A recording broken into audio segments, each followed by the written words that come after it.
જૂનાગઢ જિલ્લામાં પાછોતરા વરસાદના કારણે ખેડૂતોને રાતા પાણીએ રોવાનો વારો આવ્યો છે। આખું વર્ષ આકરી મહેનત કરી અને તૈયાર કરેલો પાક અને તેની પર પાછોતરા વરસાદે પાણી ફેરવી દીધું।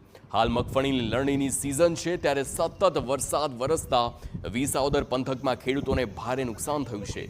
તૈયાર મગફળીનો પાક પર વરસાદ વરસતા ખેતરમાં જ મગફળીના પાથરા સડી ગયા છે, જેના કારણે મગફળીનો પાક નિષ્ફળ ગયો।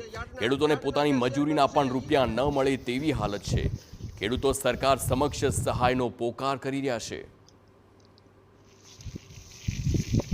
કે આજ અમે આ મગફળી ઉપાડી છે ચાલુ વરસાદમાં, ન ઉપાડીએ તો અમારી મગફળીના પાથરા મગફળી ઉગી જાય અને આમાં અમારે મોટી નુકસાની છે। અને સેટેલાઇટમાં અમને સર્વેમાંથી બાકાત કરી નાખ્યા છે, અમને સર્વેમાં લીધા નથી ને અમારા ખેતરમાં મગફળી છે અને ગ્રામસેવકને અમે રજૂઆત કરી તો ગ્રામસેવકને કોઈ સર્વે કરવા આવતા નથી અને અમારે અત્યારે મોટી નુકસાની છે આ મગફળીની માલુકર। અને ઝીણી મગફળી અમારે હતી એ ઉગી ગઈ ઝાઝી, બરાબર છે, ઉપાડતા ઉપાડતા કોટા કાઢી ગઈ છે।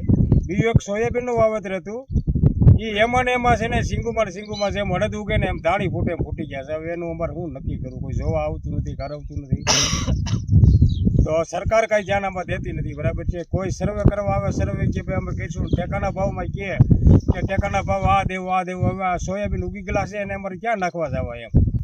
મજૂરના પૈસા અમારી પાસે અત્યારે ઊભા થાય એમ નથી। હવે આગળના વર્ષે અમને સહાય નહોતી મળી, આ વર્ષે પણ આમ આદમી પાર્ટી અને ભાજપ પાર્ટી બે વચ્ચે અમારા ખેડૂતો ઝૂલના ઝૂલે છે, બરોબર। તો વિસાવદર તાલુકાના ખેડૂતોનું હિત થાય એવી કોઈ સરકારશ્રીને નમ્ર અપીલ કે એવી કોઈ સહાય યોજના બહાર પાડે।